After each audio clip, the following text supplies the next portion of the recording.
تمسك بحبل الله واتبع الهدى ولا تك بدعيا لعلك تفلح ورن بكتاب الله والسنن التي أتت عن رسول الله تنجو وتربح.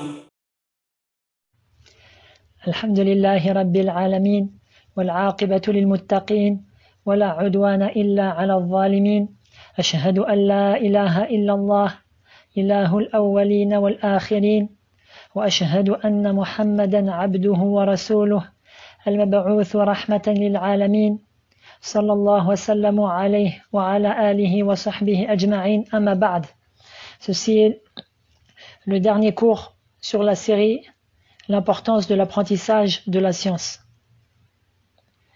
قال الله تعالى قل هل يستوي الذين يعلمون والذين لا يعلمون إنما يتذكر أولو الألباب. Allah Ta'ala dit dans le sens du verset, dit, sont-ils égaux, ceux qui savent et ceux qui ne savent pas, seuls les doués d'intelligence se rappellent. Et nous avons vu hier que le sens est, ne sont pas égaux ceux qui savent et ceux qui ne savent pas. Et celui qui a médité le livre d'Allah ainsi que ses jugements, trouvera qu'Allah Azza wa Jal a fait la distinction entre un chien et un autre à travers la science. قال الله تعالى يسألونك ماذا أحل لهم قل أحل لكم الطيبات وما علمتم من الجوارح مكلبين تعلمونهن مما علمكم الله فكلوا مما أمسكن عليكم واذكروا اسم الله عليه واتقوا الله إن الله سريع الحساب. Allah Ta'ala dit, dans le sens du verset, ils t'interrogent sur ce qui leur est permis. Dis, vous sont permises les bonnes choses, les bonnes nourritures, ainsi que ce que capturent les chiens que vous avez dressés, en leur apprenant ce qu'Allah vous a appris. Mangez donc de ce qu'elles capturent pour vous et prononcez dessus le nom d'Allah et craignez Allah, car Allah est certes prompt dans les comptes. J'explique. Ainsi, une personne qui part à la chasse avec son chien, si son chien est un chien de chasse qui est dressé et a appris la chasse, alors lorsque le maître lance son chien en évoquant le nom d'Allah, Bismillah, eh bien la capture est halal, licite.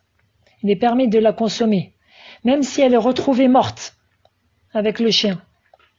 Tandis que si le même maître lançait un chien qui n'est pas dressé pour la chasse, qui n'a pas appris comment chasser.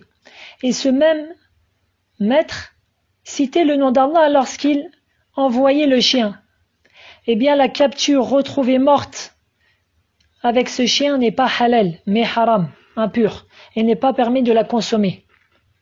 Ainsi, on voit qu'Allah a fait la distinction entre deux chiens à travers la science, la connaissance. Que dire alors entre deux hommes? Nous avions évoqué l'importance de l'intention et de la sincérité dans l'étude de la science, c'est-à-dire chercher par cela la satisfaction d'Allah. Mais en quoi se concrétise cette intention dans l'étude de la science? Cheikh Al-Uthaymin rahimahullah cite en cela 4 points. Le premier, que tu aies l'intention, quand tu recherches la science, d'obéir au commandement d'Allah, car c'est lui, Ta'ala, qui a ordonné cela. فقال فاعلم أنه لا إله إلا الله واستغفر لذنبك. Sache, apprends que nul ne mérite d'être adoré si ce n'est Allah et implore le pardon pour ton péché. Il incite à la science, c'est-à-dire Allah incite à la science, et l'incitation à une chose implique son amour pour celle-ci, qu'il en est satisfait et qu'il l'a ordonné. Deuxièmement, il a pour intention en cela de préserver la législation d'Allah, car la préservance de la législation d'Allah s'effectue par l'étude et par le fait de l'apprentissage par cœur et par l'écriture, le fait d'écrire les livres. Troisièmement, le fait d'avoir l'intention de défendre la législation d'Allah et de la secourir, car la religion d'Allah est secourue par les hommes de bien. Les hommes qui ont reçu le savoir. Quatrièmement, que tu aies l'intention en cela de suivre la législation révélée sur le prophète, sallallahu alayhi wa sallam, car tu ne peux pas suivre cette législation qu'une fois que tu aies appris celle-ci. Ces 4 choses comprennent notre parole. Il est obligatoire la sincérité pour Allah dans l'étude de la science. Fin de citation. De plus, je voulais revenir sur le fait que l'étudiant doit apprendre al-aham fal-aham, c'est-à-dire par ordre d'importance, du plus important au moindre.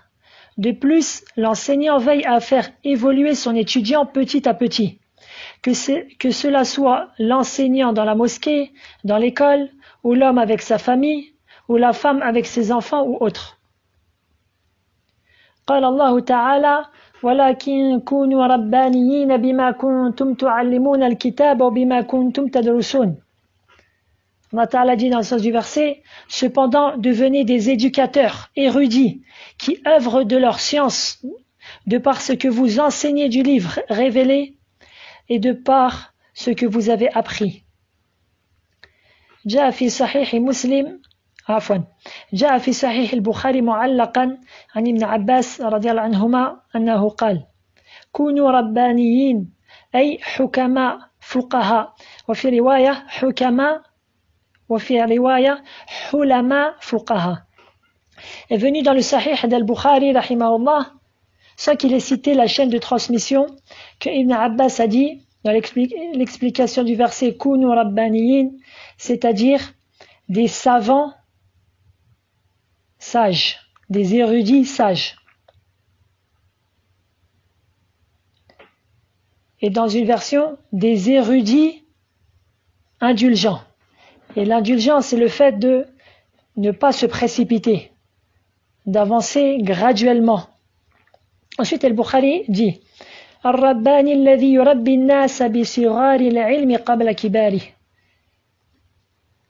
Ar-Rabbani, c'est qui? C'est celui qui éduque les gens par la science qui est à la portée de tous avant de rentrer dans des questions complexes. Je cite le sens de la parole. Cheikh Al-Uthaymin a dit, c'est-à-dire celui qui enseigne les gens petit à petit. Il ne leur revient pas avec des choses compliquées qu'ils ne comprennent pas, car ils ne bénéficieront en rien de cela. Fin de citation. Par exemple, celui qui apprend les règles des ablutions et qu'il apprend furud al-wudu, les actes obligatoires de l'wudu, alors il apprend cela en sachant une preuve du livre d'Allah et de la sunna pour chacune de cela, pour chaque obligation de l'wudu. Mais il n'entre pas dans les mutawalat, ce qu'on appelle mutawalat, c'est-à-dire les gros livres, auxquels sont citées les divergences, les causes de divergence, etc. Tandis qu'il ne maîtrise pas les bases. Il va se perdre.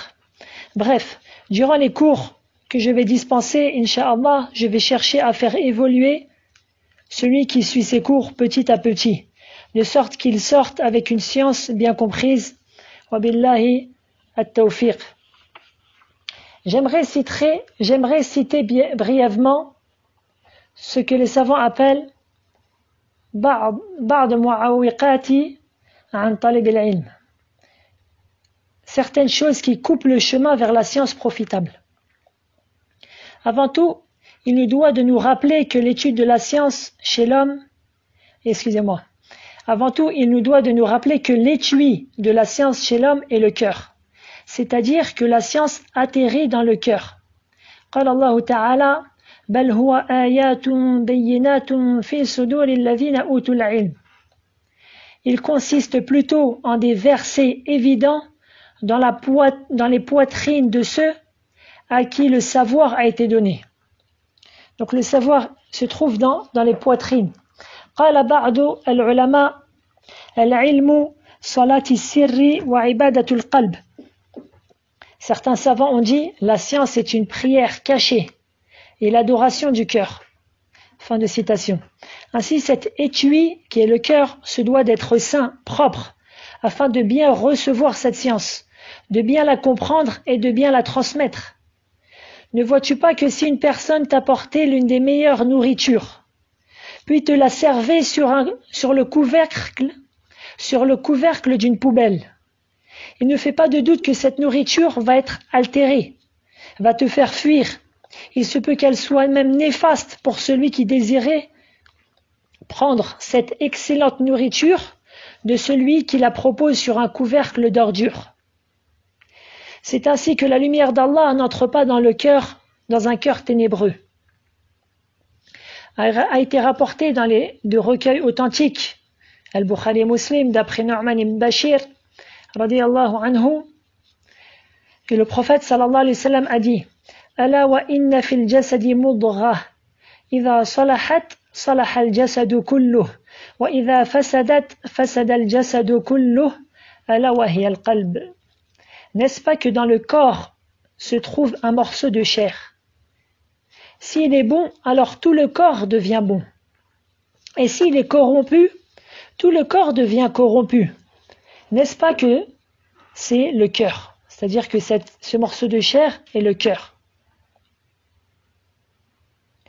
L'imam Shafi'i dit dans un vers de poésie, et il a une petite histoire, à savoir que l'imam Shafi'i avait une capacité à apprendre par cœur qui était extraordinaire. Il lui suffisait de lire une page, puis il la cachait avec sa main, et voici qu'il la connaissait par cœur. Or un jour qu'il marchait, et il vit la jambe d'une femme. Puis lorsqu'il revint vers l'apprentissage par cœur, il eut des difficultés à apprendre par cœur. Il se renda alors chez Waki' ibn al-Jarrah, qui est un imam aussi dans le hadith, et lui dit comme quoi il a maintenant des difficultés à apprendre par cœur. Et le Waki' lui l'orienta à délaisser les péchés. قال الشافعي dans un vers de poésie: شكوت إلى وكيع سوء حفظي فأرشدني إلى ترك المعاصي وأخبرني بأن العلم نور ونور الله لا يهدى لعاصي. Je me suis plaint auprès de Waki' ma difficulté à apprendre par cœur, et il m'orienta de délaisser les péchés, et il m'informa que la science est une lumière, tandis que la lumière d'Allah n'est pas offerte à un pécheur. Ainsi, tout péché obstrue le chemin vers la science, et surtout les maladies du cœur, telles que, comme nous l'avons cité dernièrement, l'ostentation, mais aussi l'hypocrisie, al-nifaq, l'orgueil, al-kibr, mais aussi le fait d'être émerveillé de sa propre personne,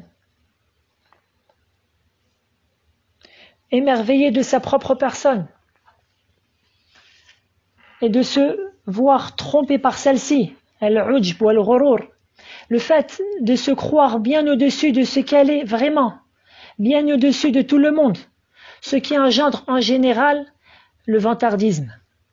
Parmi aussi les maladies du cœur, les passions, telles que l'amour excessif des femmes, de l'argent, l'amour excessif de ce bas monde, l'amour du pouvoir, d'être à la tête des autres, l'amour de l'innovation religieuse, l'amour des ennemis d'Allah et autres.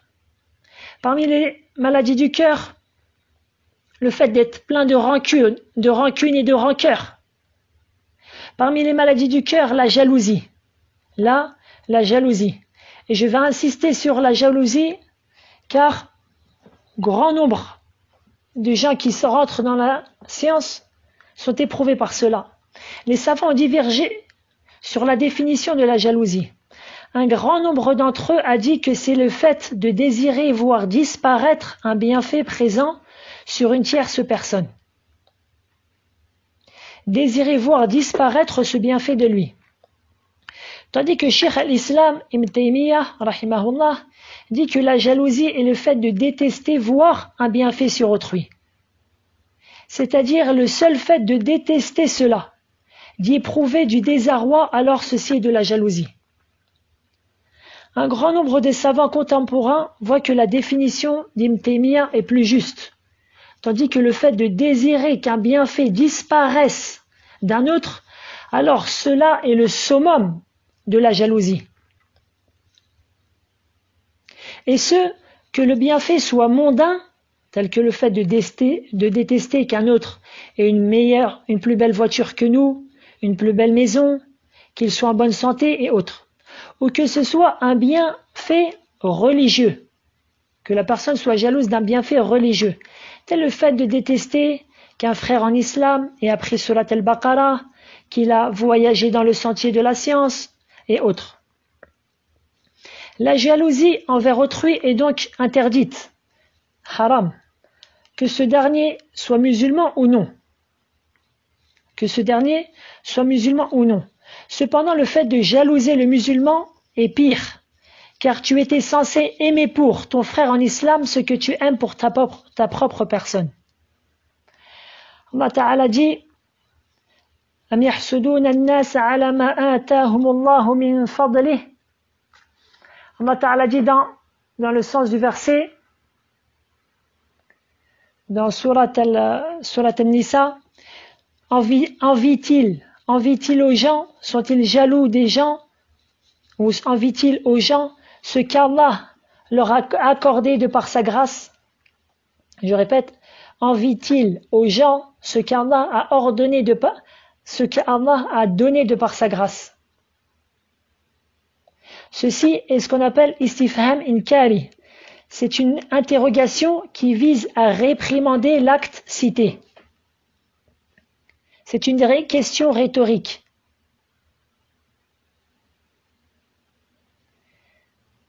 C'est pour ça qu'il est dit que le jaloux est l'ennemi du bienfait.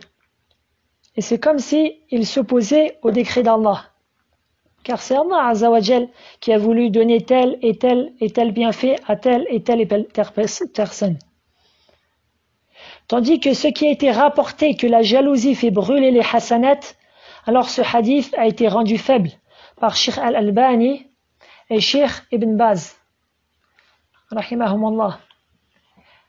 Et les savants ont fait exception d'un cas où le fait de détester ou de vouloir voir disparaître un bienfait sur une tierce personne est permise.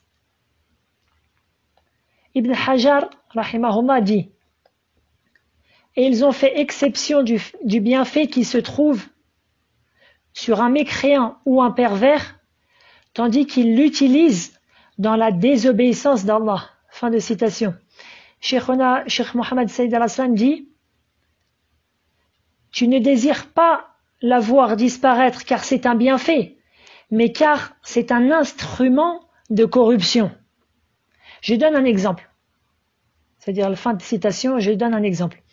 Une personne qui a une très belle voiture, et l'utilise pour écouter de la musique. Il l'utilise pour se rendre au lieu de perversion, pour tromper les sottes et les faibles d'esprit parmi les femmes, afin de faire avec elles ce qu'il fait avec elles. Tu détestes alors voir cette voiture entre ses mains, car c'est un outil de corruption. Je rajoute une chose importante. Un certain nombre de savants ont dit Ma khala jasadun min hasadin, lakin al-la'ima yubdih, wal karima yukhfih. Certains savants ont dit il n'y a pas un corps qui est exempt de jalousie. Cependant, le vilain, le mauvais, il fait cela apparaître au grand jour, tandis que le noble de caractère, il fait cela disparaître. Fin de citation. Ainsi, le noble de caractère qui trouve cela dans son cœur, c'est-à-dire qu'il trouve qu'il a jalousé une telle ou telle personne, alors il utilise sa piété et sa patience, déteste cela dans son cœur, déteste cela de lui, et il le fait disparaître de son cœur. Il est donc excusé par cela, et il n'a pas de péché. Tandis que le vilain, le mauvais, alors la jalousie qui se trouve dans son cœur va le pousser à dire ou à faire avec ses mains ou ses actes ce qui offense celui qui a été jalousé. Ce vilain dégringole donc dans le péché. Qu'Allah nous préserve de l'errance. Je rajouterai aussi, il y a une chose qui ressemble à la jalousie.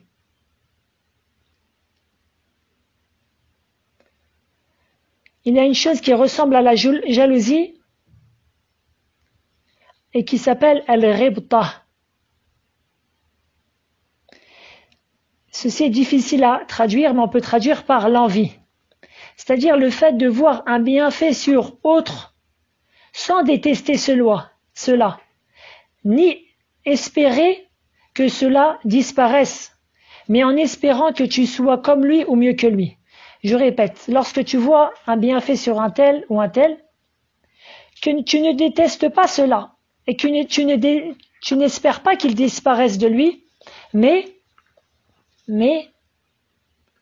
tu espères être comme lui ou mieux que lui. Si c'est un bienfait religieux, alors pas de mal en cela.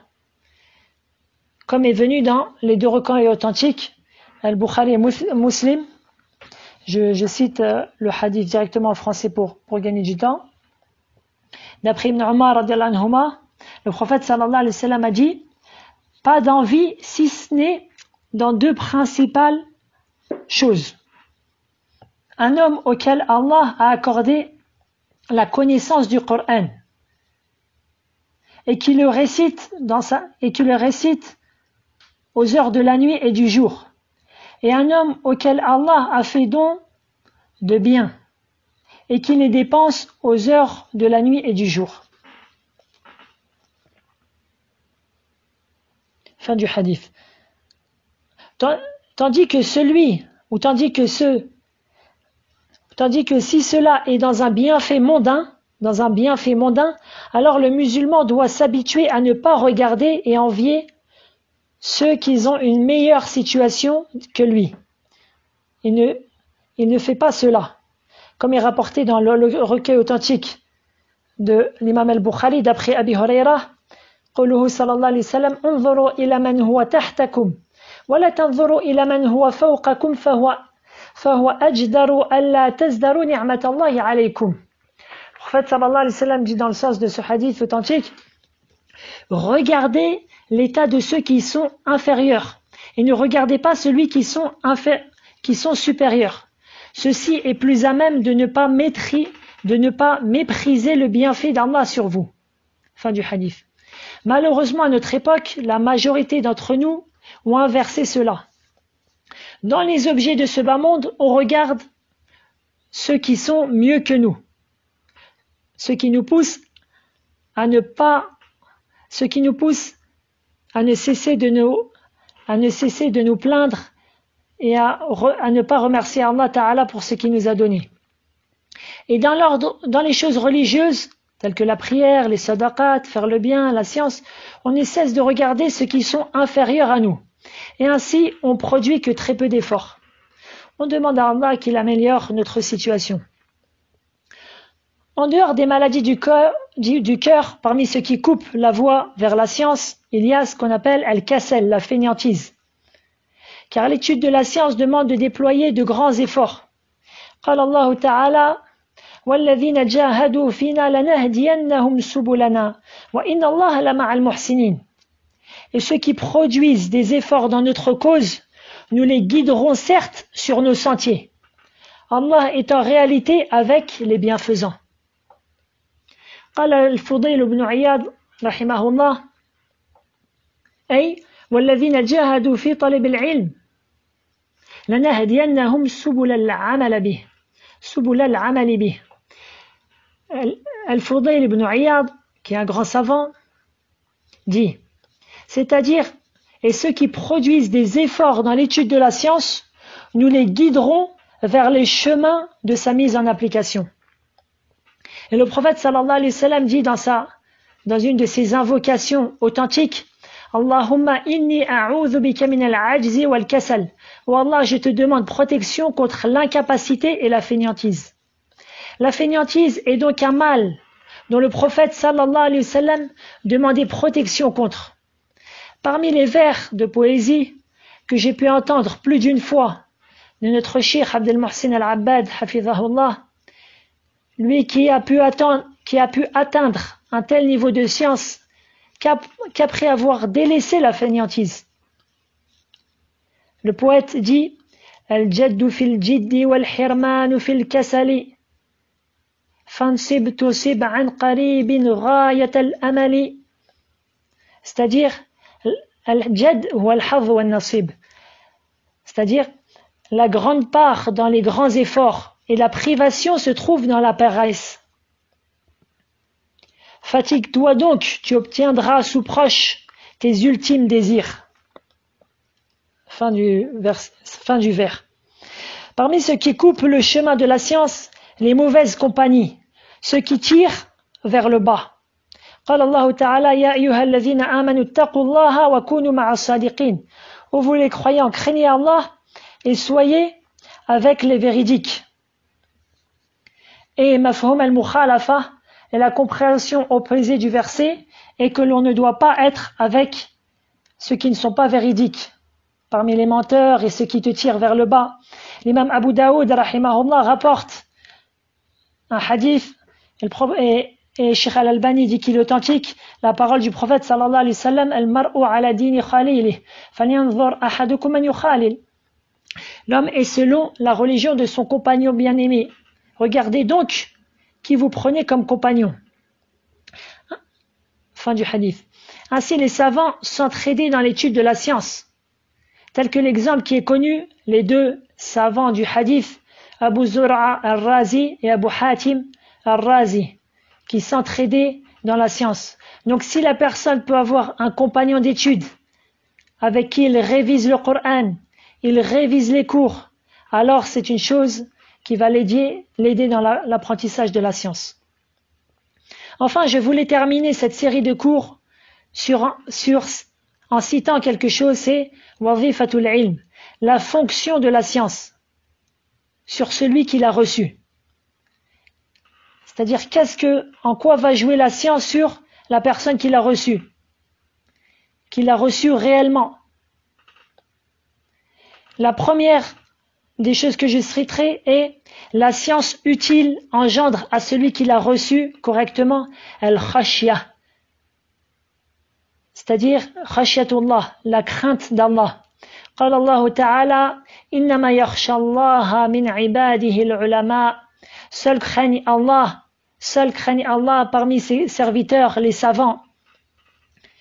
Al-khawf, khawfullah, ce qu'on appelle la peur d'Allah. Alors tous les musulmans ont la peur d'Allah. Mais al-khashya, la crainte, c'est la peur qui est mêlée avec une connaissance, qui est mêlée à une grande connaissance de ce que l'on craint. Et c'est de là que les savants qui connaissent Allah à travers ses noms, ses attributs, ses actes, ses bienfaits, ses décrets, ses jugements, sont ceux qui craignent Allah. Ils connaissent Allah à travers ses signes célestes, ayatul kawniyya, tels que la création des cieux et de la terre et ce qu'il y a entre les deux. Et ils connaissent Allah à travers ses signes légiférés, ayatullahi ash-shar'iyya, c'est-à-dire à travers sa révélation, le Coran et la Sunna. Le prophète sallallahu alayhi wa sallam dit à la fin du hadith, dans le recueil authentique d'Al-Bukhari et Muslim, d'après Anas, « Ama wallahi, inni la akhshakum lillah wa atqakum lah. » Par Allah, je suis celui qui craint le plus Allah et celui qui a le plus de piété. Et dans la version de Aïcha, dans Sahih al-Bukhari, Inna atqakum wa a'lamakum billahi ana.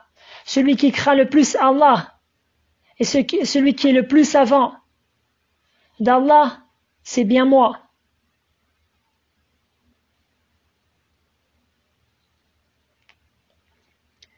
Ainsi, la crainte d'Allah est liée au fait de le connaître. Et ceci se fait par l'acquisition de la science utile, la vraie science. Petite parenthèse. Lorsque le prophète sallallahu alayhi wa sallam cite cela, tandis qu'il était très modeste, et c'est lui qui dit dans certains hadiths, wala fakhar, sans vantardisme. C'est-à-dire qu'en réalité, le prophète sallallahu alayhi wa sallam, c'est en réalité pour qu'on sache son statut auprès d'Allah, ses droits, afin que qu'on le suive, sallallahu alayhi wa sallam, et qu'on ne cherche pas plus loin que sa sunna. قال الإمام أحمد أصل العلم خشية الله تعالى. L'imam Ahmad dit, l'essence de la science est la crainte d'Allah. La deuxième principale fonction de la science utile sur celui qui l'a reçue est qu'elle le préserve par la volonté d'Allah contre les deux fitna, contre les deux épreuves, les deux tentations. Fitnatu shahawat, les tentations liées aux passions de l'âme, telles que l'amour excessif de l'argent, des femmes, de la notoriété, l'amour du pouvoir. Et fitnatu shubuhat, les tentations qui sont liées aux ambiguïtés. La preuve que les gens de science se voient préservés de tomber dans les passions de l'âme est, d'une part, ce sont eux qui ont réellement compris et médité le Coran. Or, le Coran, qui est la parole d'Allah, montre dans de très nombreux versets l'infériorité de ce bas monde et qu'il n'est que jouissance trompeuse. Allah Ta'ala dit dans Surat Al-Hadid, اعلموا أنما الحياة الدنيا لعب ولهو وزينة وتفاخر بينكم وتكاثر في الأموال والأولاد كمثل غيث أعجب الكفار نباته ثم يهيج فتراه مصفرا ثم يكون حطاما وفي الآخرة عذاب شديد ومغفرة من الله ورضوان وما الحياة الدنيا إلا متاع الغرور سابقوا إلى مغفرة من ربكم وجنة عرضها كعرض السماء والأرض أعدت للذين آمنوا بالله ورسله ذلك فضل الله يؤتيه من يشاء والله ذو الفضل العظيم. Allah Ta'ala dit dans le sens des deux versets, sachez que la vie présente n'est que jeu, amusement, vaine parure, une course à l'orgueil entre vous et une rivalité dans l'acquisition des richesses et des enfants. Elle est en cela pareille à une pluie. La végétation qui en vient émerveille les cultivateurs. Puis elle se fane et tu la vois donc jaunie. Ensuite elle devient des débris. Et dans l'au-delà, il y a un dur châtiment. Et aussi un pardon et un agrément d'Allah. Et la vie présente n'est que jouissance trompeuse. Hâtez-vous vers un pardon de votre Seigneur, ainsi qu'un paradis aussi large que le ciel et la terre, préparé pour ceux qui ont cru en Allah et en ses messagers. Telle est la grâce d'Allah qu'il donne à qui il veut, et Allah est détenteur de l'énorme grâce. Ainsi, les gens de science, par leur méditation du livre d'Allah, se sont vus préservés de tomber dans les passions mondaines. D'autre part, le récit qu'Allah a cité à la fin de Surat Al-Qasas, les récits, à savoir qu'un nombre des enfants d'Israël furent émerveillés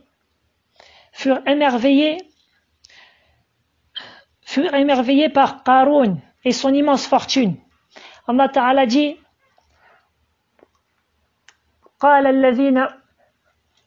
Allah Azza wa Jal dit, قال الذين يريدون الحياة الدنيا يا ليت لنا مثل ما أوتي قارون إنه لذو حظ عظيم. Allah Ta'ala dit au début, dans ce récit-là, ceux qui aiment la vie présente dirent, si seulement nous avions reçu, si seulement nous avions comme ce qui a été donné à Qarun. Il a été doté certes d'une immense fortune. À ce moment-là, ainsi, les gens de la masse ont été éprouvés par cette tentation-là, cette fitna. Puis Allah Ta'ala dit, وقال الذين أوتوا العلم ويلكم ثواب الله خير لمن آمن وعمل صالحا ولا يلقاها إلا الصابرون. Allah Ta'ala dit, dans le sens du verset, tandis que ceux auxquels le savoir a été donné dirent, malheur à vous, la récompense d'Allah est meilleure pour celui qui croit et fait le bien. Mais elle ne sera reçue que pour ceux qui endurent, qui patientent. Et ainsi, Allah a préservé les gens de science d'être éprouvés par cela. Puis Allah engloutit dans la terre Qarun à cause de son péché et sa vanité. Alors les gens de la masse parmi les enfants d'Israël revinrent vers la raison. Les savants disent, Avant que la fitna passe, seuls les savants la voient venir. Puis une fois passée, tout le monde la connaît et reconnaît que c'était une fitna, une tentation. Et la preuve que la science préserve par la volonté d'Allah des ambiguïtés, la fin de Surat Ar-Rum. Allah Ta'ala dit قال الله تعالى ويوم تقوم الساعة يقسم المجرمون ما لبثوا غير ساعة كذلك كانوا يؤفكون. Allah Ta'ala dit dans le sens du verset, et le jour où l'heure arrivera, les criminels, l'imam al-Barawi dit, c'est al-mushrikoun, les associateurs. Et dans la plupart des cas, lorsqu'on lit dans le Coran al-mujrimoun, ce sont les associateurs, les polythéistes. Je reviens au verset, et le jour où l'heure arrivera, les criminels jureront qu'ils n'ont demeuré qu'une heure. C'est ainsi qu'ils ont été détournés de la vérité. Ils ont été détournés de la vérité de par le fait que dans ce bas monde, ils ont traité de mensonges les messagers d'Allah, alayhim salatu salam. Et dans la vie dernière, ils ont renié le fait qu'ils ont vécu suffisamment de temps dans le bas monde pour obtenir la science utile, la foi et les bonnes actions.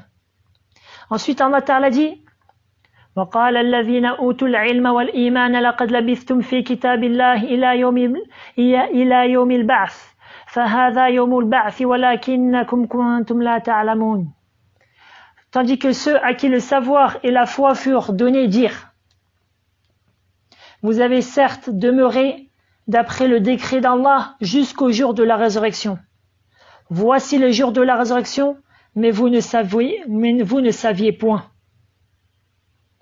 Et c'est ainsi qu'Allah va faire parler ses alliés, awliya'uhu, ceux qui ont eu la foi et la science, et qui, dans le bas monde, ont été préservés des ambiguïtés égaratrices, puis sont morts dans la foi affermie, et seront ressuscités pour entrer au paradis éternellement.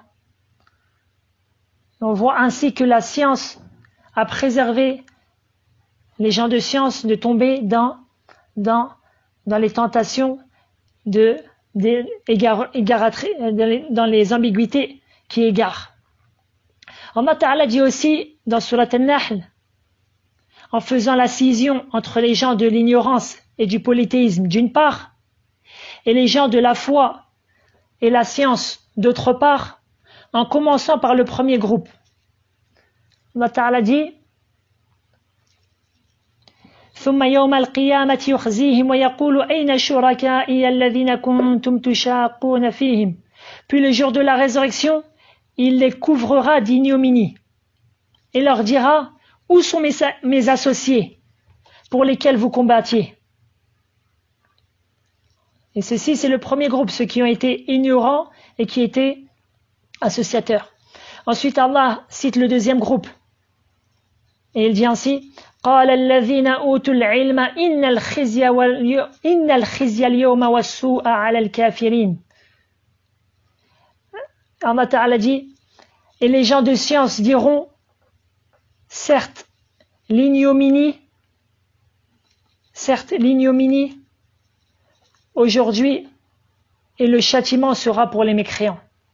Cheikh Saadi dit: il y a en cela, c'est-à-dire dans ce verset-là, il y a en cela le mérite des gens de science, et que c'est eux qui déclarent la vérité dans ce bas monde et le jour où se lèvera les témoins, et que leur parole a un poids auprès d'Allah et de sa création. Wallahu a'la wa a'lam. Je suis désolé pour avoir dépassé les 30 minutes, mais j'ai vu que il était important de signaler certains points. والله أعلى وأعلم وصلى الله وسلم على نبينا محمد وعلى آله وصحبه أجمعين سبحانك اللهم بحمدك أشهد أن لا إله إلا أنت أستغفرك وأتوب إليك